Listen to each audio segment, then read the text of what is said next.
एक बार एक गरीब पति अपनी पत्नी के साथ रहता था। उनके घर की हालत बड़ी खराब थी। एक दिन उसकी पत्नी ने, जिसके बाल बहुत ज्यादा लंबे थे, अपने पति से रिक्वेस्ट की कि मेरे बाल बड़े लंबे हैं लेकिन आजकल बड़े उलझे उलझे से रहते हैं क्योंकि मेरा पुराना कंघा टूट गया है। इस वजह से मैं अपने बालों को संवार नहीं पा रही हूँ। क्या मुझे नया कंघा दिला देंगे? तो उसके पति को बड़ा अफसोस फील हुआ क्योंकि वो अपनी पत्नी की इतनी छोटी सी ख्वाहिश को भी पूरा नहीं कर पा रहा था क्योंकि उसके पास पैसे नहीं थे। उसने अपनी पत्नी से माफी मांगते हुए कहा कि बहुत दिन से मेरी घड़ी का एक फीता टूटा हुआ है लेकिन मैं उसे भी रिपेयर नहीं करवा पा रहा क्योंकि हमारे पास पैसे नहीं है, मुझे माफ कर दो। पत्नी को अपने पति की हालत और घर की हालत पे बड़ा अफसोस फील हुआ लेकिन उसने अपने पति को फोर्स नहीं किया और वो पति काम पर निकल चुका था। जैसे ही वो पति काम पर जा रहा था उसे रास्ते में घड़ी की दुकान दिखाई दी। वो घड़ी की दुकान पर गया लेकिन उसने अपनी घड़ी रिपेयर नहीं करवाई। उसने एक्चुअली अपनी घड़ी को, जो कि टूटी हुई थी, उसे जितने पैसे मिल रहे थे उतने पैसों में बेच दिया और उन पैसों से अपनी पत्नी के लिए बहुत अच्छा सा कंघा खरीदा। कमाल की बात है ना। अपना काम खत्म करके पति अपने हाथ में कंघा लिए जैसे ही घर के दरवाजे पर पहुंचा और जैसे ही उसने दरवाजा खटखटाया और जैसे ही दरवाजा खुला वो अपनी पत्नी को देख के हैरान रह गया क्योंकि उसकी पत्नी ने घर पे ही अपने लंबे बालों को काट कर बहुत ही छोटा कर लिया था और उन्हीं बालों को बेचकर अपने पति की घड़ी के लिए फीता खरीद लिया था जो कि उसके हाथ में था।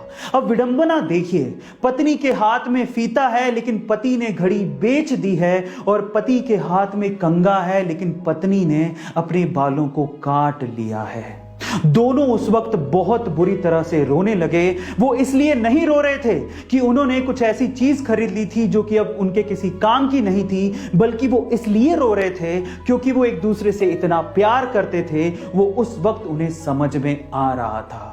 गाइस, शादियां ऐसे ही नहीं निभती। आजकल लोग जितनी जल्दी शादियां करते हैं उससे जल्दी तो तलाक की नौबत आ जाती है। मानो शादी 7 जन्मों का साथ नहीं 7 दिनों की रिवायत हो।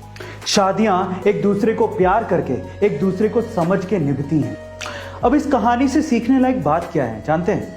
मैं आपको बताता हूं। किसी को प्यार करना कोई बड़ी बात नहीं है क्योंकि एक तरफा प्यार बहुत लोग करते हैं, पर किसी से प्यार पाना ये एक बड़ी बात है क्योंकि फैन हर किसी के नहीं होते।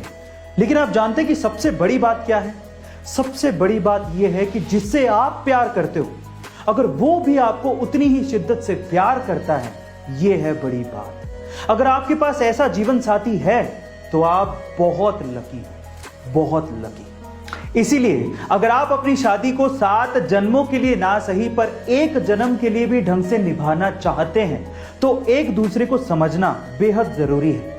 एक दूसरे की भावनाओं को समझें, एक दूसरे को प्यार करें, रिस्पेक्ट दें। जरूरी नहीं है कि समाज के सामने ही आप ये सब काम करें, बल्कि जब आप घर पे हो और तब आप ये काम करते हैं तो आपके रिश्ते की बुनियाद बहुत ज्यादा मजबूत होगी।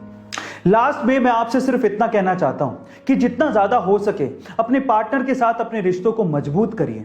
चाहे खुशी हो चाहे गम, एक दूसरे का साथ दीजिए और खुश रहिए।